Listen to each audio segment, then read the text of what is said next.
চমৎকার একটি হাদিস, মনোযোগ দিয়ে শুনুন। তিনি বলেন, আনা যাঈমুন বিবাইতিন ফি রাবাদিল জান্নাতি লিমান তারাকাল মিরাআ ওয়া ইন কানা মুহিক্কান।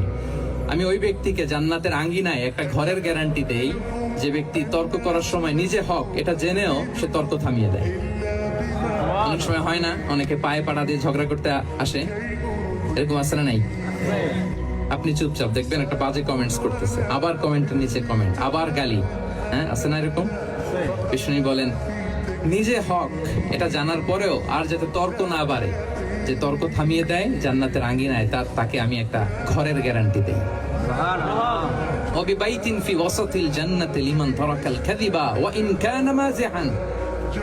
আর ওই ব্যক্তিকে আমি জান্নাতের মাঝখানে একটা ঘরের গ্যারান্টি দেই যে ব্যক্তি কৌতুক করার সময়ও মিথ্যা পরিহার করে।